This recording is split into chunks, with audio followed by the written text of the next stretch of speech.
ਆਦ ਕੀਆਂ ਕਥਾ ਕਹਾਣੀਆਂ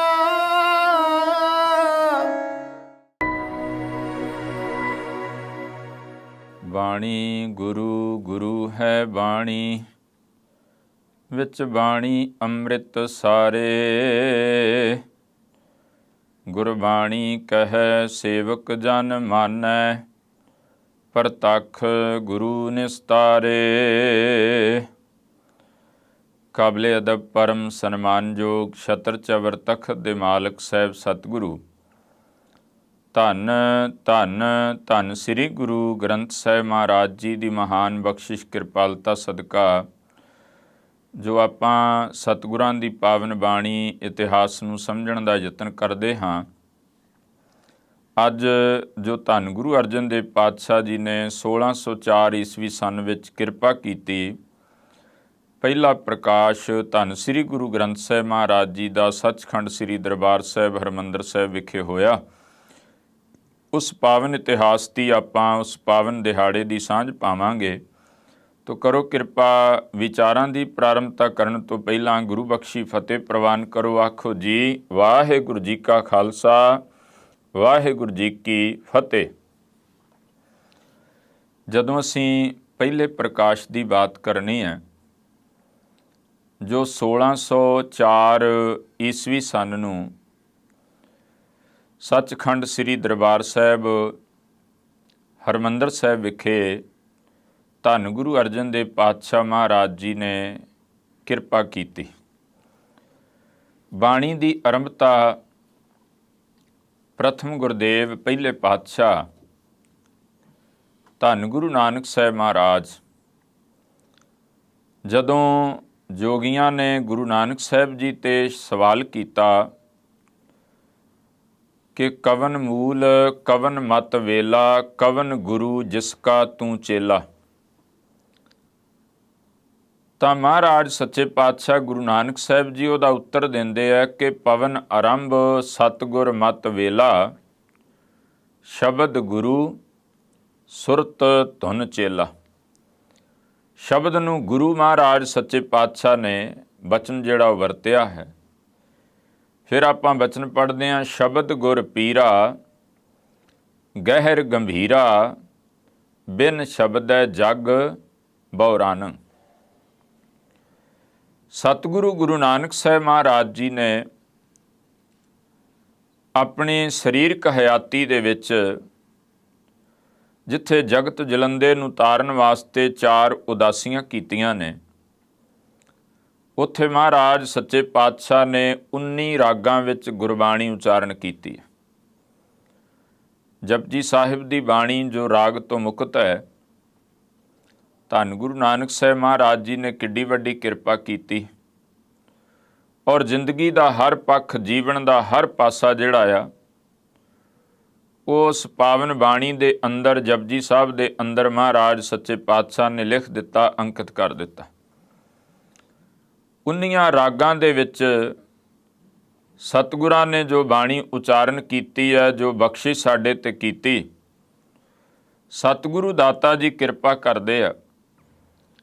ਉਸ ਬਾਣੀ ਨੂੰ ਉਚਾਰਨ ਕਰਕੇ ਮਹਾਰਾਜ ਫਿਰ ਉਹਦੀ ਲਿਖਤ ਵੀ ਕਰਦੇ। ਉਹਦਾ ਭਾਈ ਸਾਹਿਬ ਭਾਈ ਗੁਰਦਾਸ ਜੀ ਹਵਾਲਾ ਦਿੰਦੇ ਆ ਕਿ ਆਸਾ ਹੱਥ ਕਿਤਾਬ ਕੱਛ।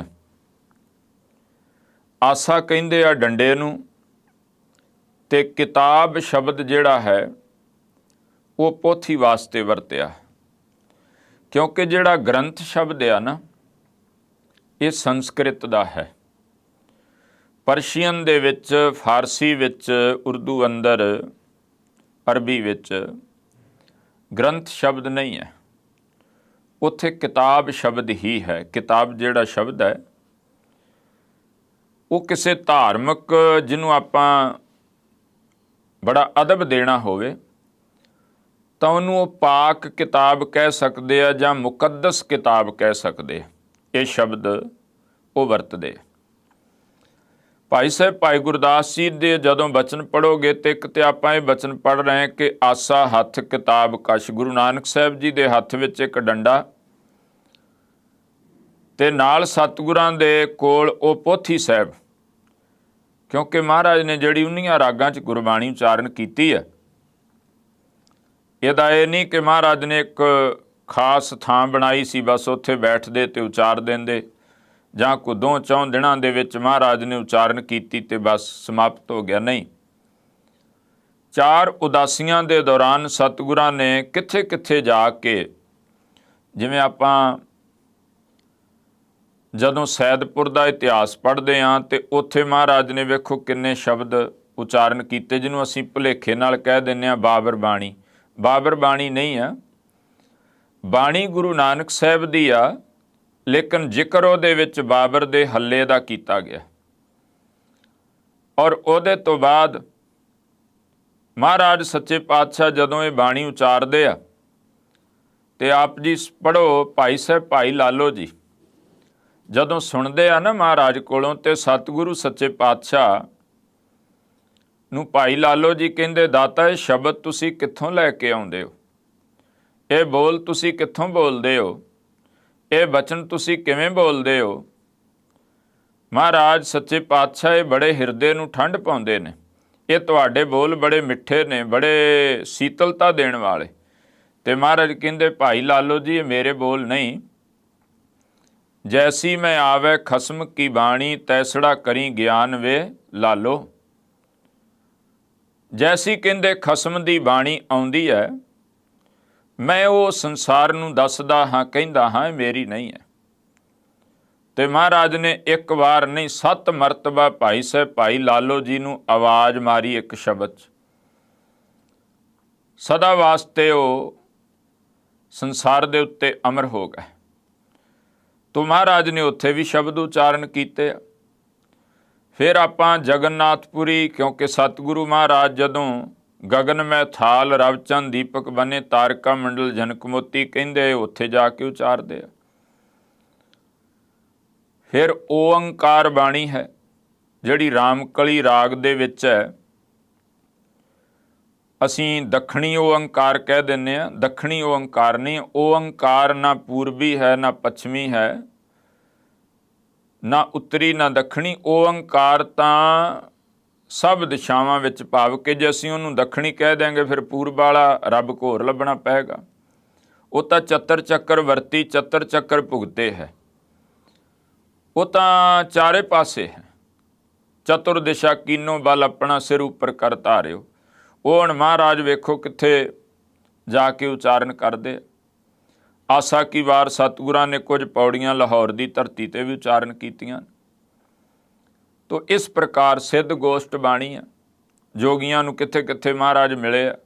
ਤੋ ਇਹ ਸਤਿਗੁਰਾਂ ਨੇ ਜੋ ਬਾਣੀ ਜਿੱਥੇ ਵੀ ਉਚਾਰਨ ਕਰਦੇ, ਨਾਲ ਨਾਲ ਉਹਦੀ ਲਿਖਤ ਕਰ ਲੈਂਦੇ ਗੁਰੂ ਨਾਨਕ ਸਾਹਿਬ। ਔਰ ਇਹਦਾ ਜ਼ਿਕਰ ਵਾਰ-ਵਾਰ ਆਏਗਾ ਜਦੋਂ ਹਿੰਦੂ ਮੁਸਲਮਾਨ ਦੋ ਜਿਹੜੇ ਨੇ ਧਰਮ ਆਪਸ ਵਿੱਚ ਵੀ ਮੈਂ ਵੱਡਾ ਝਗੜਾ ਕਰਦੇ ਆ, ਉਦਣ ਵੀ ਉਹ ਗੱਲ ਕਰਦੇ। ਤੇ ਭਾਈ ਸਾਹਿਬ ਭਾਈ ਗੁਰਦਾਸ ਜੀ ਲਿਖਦੇ ਨੇ, ਪੁੱਛਣ ਫੋਲ ਕਿਤਾਬ ਨੂੰ ਹਿੰਦੂ ਵੱਡਾ ਕਿ ਮੁਸਲਮਾਨੋਈ, ਬਾਬਾ ਆਖੇ ਹਾਜੀਆਂ ਸ਼ੁਭ ਅਮਲਾਂ ਬਾਝੋਂ ਦੋਨੋਂ ਰੋਈ। ਵੀ ਇਹ ਕਿਤਾਬ ਨੂੰ ਫੋਲ ਕੇ ਬਾਬਾ ਦੱਸ ਜੋ ਤੇਰੇ ਕੋਲੇ ਪੋਥੀ ਹੈ ਵੀ ਵੱਡਾ ਕੌਣ ਹੈ। ਤੇ ਮਹਾਰਾਜ ਕਹਿੰਦੇ ਸਭ ਪਰਮੇਸ਼ਰ ਦੇ ਬਣਾਏ ਨੇ, ਜੇ ਨੇਕ ਕਰਮ ਨਾ ਕੀਤੇ, ਭਲੇ ਕਰਮ ਨਾ ਕੀਤੇ, ਜੀਵਨ ਨਾ ਕਮਾਇਆ, ਧਰਮ ਕਿੰਨਾ ਵੀ ਚੰਗਾ ਹੋਵੇ ਜੇ ਉਹਨੂੰ ਅਪਣਾਉਣ ਵਾਲਾ ਚੰਗਾ ਨਾ ਬਣ ਸਕਿਆ ਤੇ ਮਾਲਕ ਦੇ ਦਰ ਤੇ ਕਬੂਲ ਨਹੀਂ ਪਏਗਾ। ਇਸੇ ਲਈ ਸਕੂਲ ਕਿੰਨਾ ਵੀ ਚੰਗਾ ਹੋਵੇ, ਬਿਲਡਿੰਗ ਕਿੰਨੀ ਵੀ ਅੱਛੀ ਹੋਵੇ, ਟੀਚਰ ਕਿੰਨੇ ਵੀ ਚੰਗੇ ਹੋਣ, ਲੇਕਿਨ ਜੇ ਵਿਦਿਆਰਥੀ ਪੜ੍ਹੇਗਾ ਨਹੀਂ ਤੇ ਪਾਸ ਨਹੀਂ ਹੋਏਗਾ। ਧਰਮ ਜਿਹੜਾ ਹੈ ਉਹ ਜੀਵਨ ਦੀ ਬੁਨਿਆਦ ਦੱਸਦਾ ਹੈ, ਗੁਣ ਦੱਸਦਾ ਹੈ। ਪਰ ਜੇ ਉਹਨਾਂ ਨੂੰ ਧਾਰਨ ਹੀ ਨਾ ਕੀਤਾ, ਬਸ ਇਹੀ ਕਹੀ ਜਾਏ ਮੇਰਾ ਧਰਮ ਵੱਡਾ, ਮੇਰਾ ਧਰਮ ਉੱਚਾ, ਲੇਕਿਨ ਆਪ ਨਾ ਜੀਵਨ ਵਿੱਚ ਕੋਈ ਉੱਚਾਪਨ ਆਇਆ, ਨਾ ਕੋਈ ਧਰਮ ਕਰਮ ਦੀ ਗੱਲ ਆਈ, ਤੇ ਧਰਮ ਕੱਲਾ ਕੀ ਕਰੇਗਾ। ਇਸੇ ਕਰਕੇ ਉਹਨੂੰ ਜੀਵਨ ਵਿੱਚ ਅਪਣਾਉਣਾ, ਉਹਨੂੰ ਧਾਰਨ ਕਰਨਾ। ਕੋਈ ਵੀ ਧਰਮ ਹੈ, ਸਿੱਖ ਆ, ਇਸਲਾਮ ਆ, ਹਿੰਦੂ ਆ, ਈਸਾਈ ਆ, ਬੋਧੀ ਆ, ਪਾਰਸੀ ਆ, ਕੋਈ ਵੀ ਹੈ, ਜਿੰਨਾ ਚਿਰ ਗੁਣਾਂ ਨੂੰ ਧਾਰਨ ਨਹੀਂ ਕਰਦਾ, ਧਰਮ ਤਾਂ ਚੰਗਾ ਹੈ ਪਰ ਬੰਦਾ ਚੰਗਾ ਬਣਨ ਵਾਸਤੇ ਤਿਆਰ ਨਹੀਂ, ਧਾਰਨ ਨਹੀਂ ਕਰਦਾ, ਤਾਂ ਧਰਮ ਇਕੱਲੇ ਨਾਲ ਕੀ ਬਣੇਗਾ। ਤੋ ਇਸੇ ਲਈ ਮਹਾਰਾਜ ਕਹਿੰਦੇ ਬਾਬਾ ਆਖੇ ਹਾਜੀਆਂ ਸ਼ੁਭ ਅਮਲਾਂ ਬਾਝੋਂ ਦੋਨੋਂ ਰੋਈ। ਤੋ ਸਤਿਗੁਰਾਂ ਨੇ 19 ਰਾਗਾਂ 'ਚ ਗੁਰਬਾਣੀ ਉਚਾਰਨ ਕੀਤੀ, ਉਹਦੀ ਲਿਖਤ ਕੀਤੀ। ਫਿਰ ਮਹਾਰਾਜ ਜੀ ਨੇ ਬਾਣੀ ਉਚਾਰਨ ਜਿਹੜੀ ਕੀਤੀ ਸੀ, ਜਦੋਂ ਗੁਰੂ ਅੰਗਦ ਦੇਵ ਪਾਤਸ਼ਾਹ ਨੂੰ ਗੁਰਤਾ ਗੱਦੀ ਬਖਸ਼ੀ ਆ, ਉਹ ਬਾਣੀ ਦਾ ਭੰਡਾਰਾ, ਉਹ ਪੋਥੀ ਜੋ ਮਹਾਰਾਜ ਫਿਰ ਭਗਤ ਸਾਹਿਬਾਨ ਦੀ ਵੀ ਬਾਣੀ ਲੈ ਕੇ ਆਏ, ਇਕੱਤਰ ਕੀਤੀ। ਗੁਰਮੁਖ ਖੋਜਤ ਭੈ ਉਦਾਸੀ, ਉਹ ਵੀ ਜਿਹੜਾ ਖਜ਼ਾਨਾ ਸੀ ਉਹ ਗੁਰੂ ਅੰਗਦ ਦੇਵ ਪਾਤਸ਼ਾਹ ਨੂੰ ਬਖਸ਼ਿਆ। ਤਿਤ ਮਹਿਲ ਜੋ ਗੁਰ ਸ਼ਬਦ ਹੁਆ, ਸੋ ਪੋਥੀ ਗੁਰ ਅੰਗਦ ਕੋ ਦਈ। ਤੋ ਗੁਰੂ ਅੰਗਦ ਦੇਵ ਪਾਤਸ਼ਾਹ ਜੀ ਨੇ 63 ਸ਼ਲੋਕ ਉਚਾਰਨ ਕੀਤੇ, ਜੋ ਗੁਰੂ ਗ੍ਰੰਥ ਸਾਹਿਬ ਵਿੱਚ ਵੱਖ-ਵੱਖ ਵਾਰਾਂ ਦੇ ਵਿੱਚ 15 ਸ਼ਲੋਕ ਤਾਂ ਉਹਨਾਂ ਦੇ ਆਸਾ ਕੀ ਵਾਰ ਵਿੱਚ ਹੀ ਦਰਜ ਨੇ। ਤੋ ਉਹ ਪਾਵਨ ਬਾਣੀ ਜਿਹੜੀ ਸੀ, ਉਹ ਖਜ਼ਾਨਾ ਫਿਰ ਗੁਰੂ ਅਮਰਦਾਸ ਮਹਾਰਾਜ ਕੋਲੇ ਪਹੁੰਚਦਾ, ਤੇ ਗੁਰੂ ਅਮਰਦਾਸ ਮਹਾਰਾਜ ਤਖਤ ਤੇ ਬੈਠਦੇ ਆ, ਜਿੱਥੇ ਆਨੰਦ ਸਾਹਿਬ ਵਰਗੀ ਪਾਵਨ ਬਾਣੀ ਉਚਾਰਨ ਕਰਦੇ ਆ। ਉੱਥੇ ਸਤਿਗੁਰਾਂ ਨੇ 17 ਰਾਗਾਂ ਵਿੱਚ ਗੁਰਬਾਣੀ ਉਚਾਰਨ ਕੀਤੀ ਗੁਰੂ ਅਮਰਦਾਸ ਜੀ ਨੇ, ਉਹ ਵੀ ਉਹਨਾਂ ਨੇ ਆਪਣੇ ਹੱਥੀਂ ਲਿਖਤ ਕੀਤੀ।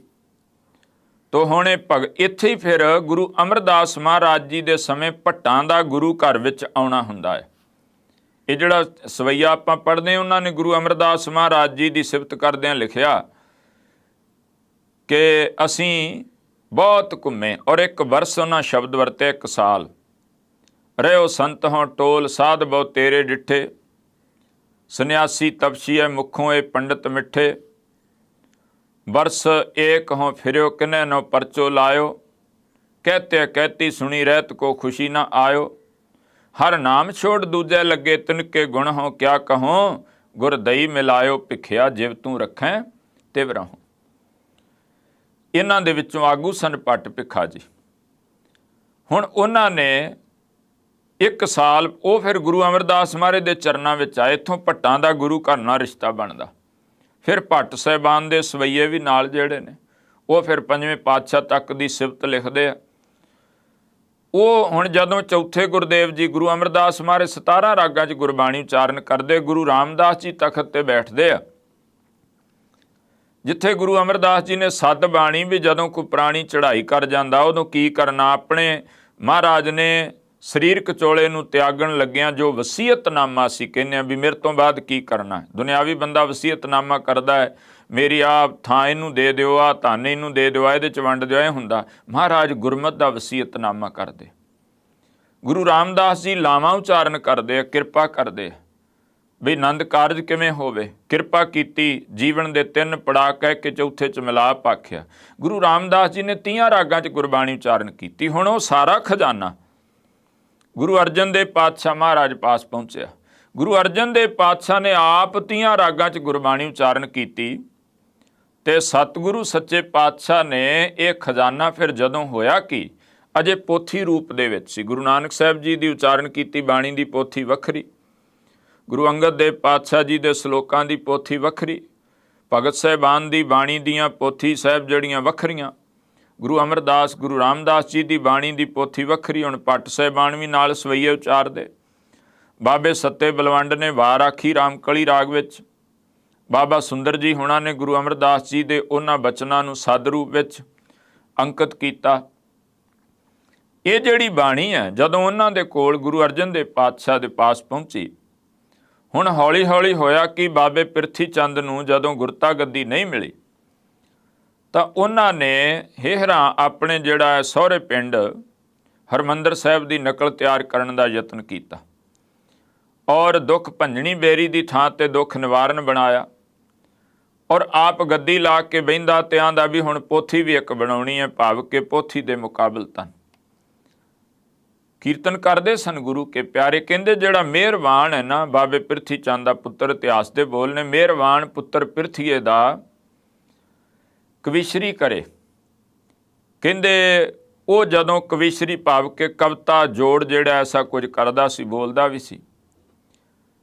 ਹਿੰਦਵੀ ਪਾਰਸੀ ਨਾਲੇ ਗੁਰਮੁਖੀ ਪੜ੍ਹੇ, ਤਿੰਨ ਪੀ ਬਾਣੀ ਬਹੁਤ ਬਣਾਈ, ਭੋਗ ਗੁਰੂ ਨਾਨਕ ਤੇ ਹੀ ਪਾਈ।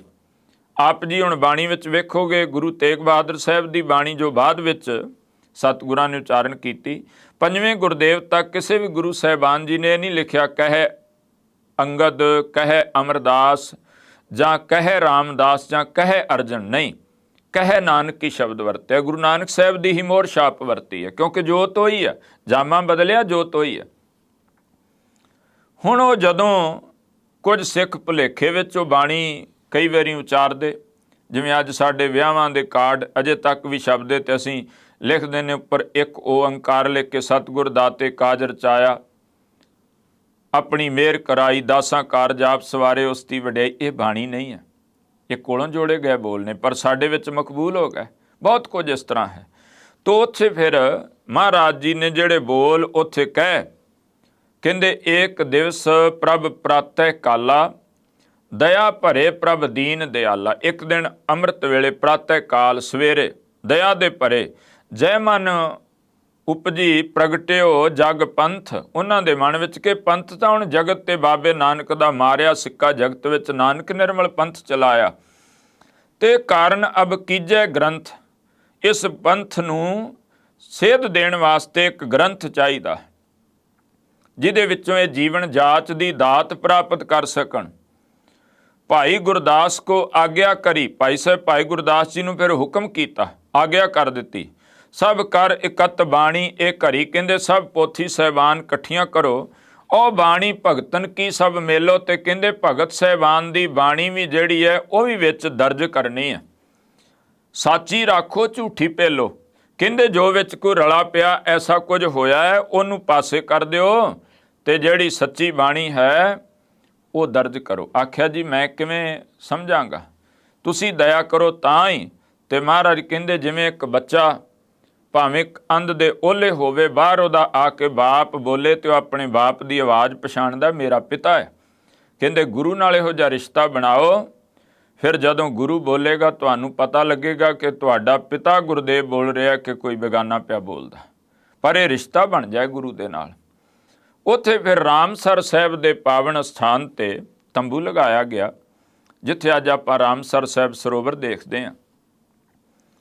ਉਸ ਜਗ੍ਹਾ 'ਤੇ ਪਹਿਲਾਂ ਤਾਂ ਇਹ ਸਭ ਬਾਣੀ ਦੀਆਂ ਪੋਥੀ ਸਾਹਿਬਾਨ, ਦੁੱਖ ਭੰਜਣੀ ਬੇਰੀ ਸਾਹਿਬ ਦੇ ਜਦੋਂ ਆਪਾਂ ਲੰਗਰਸਰ ਵਾਲੇ ਪਾਸਿਓਂ ਅੰਦਰ ਇੰਟਰ ਹੁੰਦੇ ਹਾਂ ਤਾਂ ਦੁੱਖ ਭੰਜਣੀ ਬੇਰੀ ਦੇ ਖੱਬੇ ਪਾਸਿਓਂ ਥੜਾ ਅੱਜ ਵੀ ਮੌਜੂਦ ਹੈ, ਜਿੱਥੇ ਲਿਆ ਕੇ ਸਭ ਪੋਥੀ ਸਾਹਿਬਾਨ ਇਕੱਤਰ ਕੀਤੀਆਂ। ਤੇ ਜਦੋਂ ਮਹਾਰਾਜ ਤੱਕਦੇ ਆ ਵੇਖਦੇ ਆ ਤੇ ਸਤਿਗੁਰਾਂ ਨੇ ਸ਼ੁਕਰਾਨੇ ਵਿੱਚ ਆ ਕੇ ਵਜਦ ਵਿੱਚ ਆ ਕੇ ਇੱਕ ਬਚਨ ਉਚਾਰਿਆ, ਹਮ ਤਨਵੰਤ ਭਾਗਟ ਸਚ ਨਾਏ ਹਰ ਗੁਣ ਗਾਵੇਂ ਸਹਿਜ ਸੁਭਾਏ। ਪੀਊ ਦਾਦੇ ਕਾ ਖੋਲ ਡਿੱਠਾ ਖਜ਼ਾਨਾ ਤਾਂ ਮੇਰੇ ਮਨ ਭਇਆ ਨਿਦਾਨਾ। ਰਤਨ ਲਾਲ ਜਾ ਕਾ ਕਛੂ ਨਾ ਮੋਲ ਭਰੇ ਭੰਡਾਰ ਖੂਟਾ ਤੋਲ। ਖਾਵੇਂ ਖਰਚੇ ਰਲ ਮਿਲ ਭਾਈ ਤੋਟ ਨਾ ਆਵੇ ਵੱਧ ਹੋ ਜਾਈ। ਉਹ ਖਜ਼ਾਨਾ ਕਹਿੰਦੇ ਅਸੀਂ ਤਾਂ ਬੜੇ ਧਨਵੰਤ, ਸਾਡੇ ਕੋਲੇ ਏਡਾ ਵੱਡਾ ਖਜ਼ਾਨਾ ਗੁਰ ਸ਼ਬਦ ਦਾ। ਹੁਣ ਉਹਦੀ ਲਿਖਤ ਜਿਹੜੀ ਹੈ ਰਾਮਸਰ ਸਾਹਿਬ ਦੇ ਅਸਥਾਨ 'ਤੇ ਉਹਦੀ ਸ਼ੁਰੂਆਤ ਕਰਾਈ ਤੇ ਲਿਖਾਰੀ ਨੇ ਭਾਈ ਸਾਹਿਬ ਭਾਈ ਗੁਰਦਾਸ ਜੀ। ਜਦੋਂ ਲਿਖਤ ਹੋਈ ਗੁਰੂ ਗ੍ਰੰਥ ਸਾਹਿਬ ਜੀ ਦੀ, ਕਰੀਬਨ ਜਿਹੜਾ ਹੈ ਇਹਨੂੰ 3 ਸਾਲ ਤੱਕ ਦਾ ਸਮਾਂ ਇਤਿਹਾਸ ਦੇ ਵਿੱਚ ਸਾਨੂੰ ਮਿਲਦਾ ਵੀ ਇੰਨਾ ਲੱਗਾ। ਫਿਰ ਮਹਾਰਾਜ ਸੱਚੇ ਪਾਤਸ਼ਾਹ ਜੀ ਨੇ ਜਦੋਂ ਇਹਦਾ ਪ੍ਰਕਾਸ਼ 1604 ਦੇ ਵਿੱਚ ਕਿਰਪਾ ਕਰਨੀ ਆ, ਕਹਿੰਦੇ ਜਦੋਂ ਸਰੂਪ ਤਿਆਰ ਹੋਇਆ ਫਿਰ ਮਹਾਰਾਜ ਗ੍ਰੰਥੀ ਸਾਹਿਬਾਨ ਵਜ਼ੀਰ ਕਿਸ ਨੂੰ ਲਾਇਆ ਜਾਏ। ਬਾਬਾ ਬੁੱਢਾ ਜੀ ਜਿਨ੍ਹਾਂ ਦੀ ਉਮਰਾ ਉਸ ਵਕਤ 98 ਸਾਲ ਆ, 1506 ਦਾ ਉਹਨਾਂ ਦਾ ਜਨਮ ਆ, 1604 ਤੱਕ 98 ਸਾਲ ਉਮਰ। ਆਖਿਆ ਇਹੋ ਜਿਹਾ ਗੁਰਸਿੱਖ ਜਿਹੜਾ ਗੁਰੂ ਗ੍ਰੰਥ ਸਾਹਿਬ ਦੀ ਸੇਵਾ ਸੰਭਾਲੀ ਚਾਹੀਦਾ। ਫਿਰ ਅਗਲੇ ਦਿਨ ਰਾਤ ਨੂੰ ਸਾਰੀ ਸੰਗਤ ਥੱਲੇ ਸੁੱਤੀ, ਮਹਾਰਾਜ ਗੁਰੂ ਗ੍ਰੰਥ ਸਾਹਿਬ ਪੀੜਾ ਸਾਹਿਬ 'ਤੇ ਸੁਖਾਸਨ ਕੀਤੇ। ਫਿਰ ਬਾਬਾ ਬੁੱਢਾ ਜੀ ਨੇ ਸੀਸ ਤੇ ਮਹਾਰਾਜ ਦਾ ਸਰੂਪ ਜਿਹੜਾ ਹੈ ਉਹ ਲਿਆ। ਗੁਰੂ ਅਰਜਨ ਦੇਵ ਪਾਤਸ਼ਾਹ ਚੌਰ ਸਾਹਿਬ ਕਰਦੇ ਆ। ਹਰਿਮੰਦਰ ਸਾਹਿਬ ਵਿੱਚ ਆਇਆ ਆਸਾ ਕੀ ਵਾਰ ਦਾ ਕੀਰਤਨ ਹੋ ਰਿਹਾ ਸੀ, ਉਹਨੂੰ ਲਿਖਿਆ ਕਵੀ ਜੀ ਨੇ, ਹਰਿਮੰਦਰ ਮੈਂ ਜਾਏ ਪਹੁੰਚੇ ਰਾਗੀ ਰਾਗ ਕਰਤ ਸੁਰ ਉੱਚੇ। ਕਹਿੰਦੇ ਭੋਗਵਾਰ ਕੋ ਸੁਣੇ ਮਨ ਲਾਈ ਗੁਰ ਅਰਜਨ ਤਬ ਗਿਰਾ ਅਲਾਈ। ਜਦੋਂ ਆਸਾ ਕੀ ਵਾਰ ਦਾ ਸੰਪੰਨਤਾ ਹੋਈ, ਕਹਿੰਦੇ ਫਿਰ ਮਹਾਰਾਜ ਗੁਰੂ ਅਰਜਨ ਦੇਵ ਪਾਤਸ਼ਾਹ ਕਹਿੰਦੇ ਬੁੱਢਾ ਸਾਹਿਬ ਖੋਲੋ ਗ੍ਰੰਥ ਲਿਓ ਆਵਾਜ਼ਾਂ ਸੁਣੇ ਸਭ ਪੰਥ ਕੇ। ਹੁਣ ਪ੍ਰਕਾਸ਼ ਕਰੋ ਤੇ ਮੁੱਖ ਵਾਕ ਲਓ ਸਾਰਾ ਪੰਥ ਸੁਣੇ। ਕਹਿੰਦੇ ਅਦਬ ਸਹਿਤ ਤਬ ਗ੍ਰੰਥ ਸੋ ਖੋਲਾ ਲੈ ਆਵਾਜ਼ ਬੁੱਢਾ ਮੁਖ ਬੋਲਾ। ਤੇ ਕੀ ਬੋਲਿਆ, ਸੂਹੀ ਮਹੱਲਾ ਪੰਜਵਾਂ ਸੰਤਾਂ ਕੇ ਕਾਰਜ ਆਪ ਖਲੋਇਆ ਹਰ ਕੰਮ ਕਰਾਵਣ ਆਇਆ ਰਾਮ। ਧਰਤ ਸੁਹਾਵੀ ਤਾਲ ਸੁਹਾਵਾ ਵਿੱਚ ਅੰਮ੍ਰਿਤ ਜਲ ਛਾਇਆ ਰਾਮ। ਤੋ ਇਸ ਤਰ੍ਹਾਂ ਹਰਿਮੰਦਰ ਸਾਹਿਬ ਦੇ ਵਿੱਚ ਪਹਿਲਾ ਪ੍ਰਕਾਸ਼ ਤੇ ਅਦਬ ਬਾਣੀ ਦਾ, ਸੁੱਖ ਆਸਣ ਕਿੱਥੇ ਕਰਨਾ ਹੈ? ਜਿੱਥੇ ਅੱਜ ਕੋਟਾ ਸਾਹਿਬ ਗੁਰੂ ਅਰਜਨ ਦੇਵ ਪਾਤਸ਼ਾਹ ਦਾ ਸਿੰਘਾਸਣ ਸੀ। ਮਹਾਰਾਜ ਕਹਿੰਦੇ ਸਾਡੀ ਚਾਦਰ ਥੱਲੇ ਵਿਛਾ ਦਿਓ, ਸਵੱਛ ਬਿਸਤਰ ਵਿਛਾ ਕੇ ਗੁਰੂ ਗ੍ਰੰਥ ਸਾਹਿਬ ਪਲੰਗੇ ਦੇ ਉੱਪਰ ਹੋਣਗੇ, ਅਸੀਂ ਭੋਏ ਤੇ ਲੇਟ ਜਾਵਾਂਗੇ। ਅੱਜ ਵੀ ਉਹ ਚਾਦਰ ਵਿਛੀ ਹੋਈ ਅਸੀਂ ਦਰਸ਼ਨ ਕਰਦੇ। ਐਡਾ ਸਤਿਕਾਰ, ਐਡਾ ਅਦਬ ਬਾਣੀ ਦਾ, ਤੇ ਸਾਨੂੰ ਮਹਾਰਾਜ ਐਡਾ ਵੱਡਾ ਖਜ਼ਾਨਾ ਅੱਜ ਦੇ ਦਿਹਾੜੇ ਦੇ ਕੇ ਗਏ। ਸ਼ੁਕਰਾਨਾ ਕਰੀਏ ਉਸ ਦਾਤੇ ਦਾ, ਸ਼ਬਦ ਨਾਲ ਜੋੜ ਕੇ ਏਡੀ ਵੱਡੀ ਬਖਸ਼ਿਸ਼ ਮਹਾਰਾਜ ਨੇ ਕੀਤੀ। ਆਪ ਸੰਗਤਾਂ ਨੂੰ ਗੁਰੂ ਗ੍ਰੰਥ ਸਾਹਿਬ ਜੀ ਦੇ ਪਹਿਲੇ ਪ੍ਰਕਾਸ਼ ਦਿਹਾੜੇ ਦੀਆਂ ਬਹੁਤ ਬਹੁਤ ਮੁਬਾਰਕਾਂ, ਵਧਾਈਆਂ ਹੋਣ ਜੀ। ਹੋਈਆਂ ਭੁੱਲਾਂ ਦੀ ਖਿਮਾ। ਵਾਹਿਗੁਰੂ ਜੀ ਕਾ ਖਾਲਸਾ, ਵਾਹਿਗੁਰੂ ਜੀ ਕੀ ਫਤਿਹ।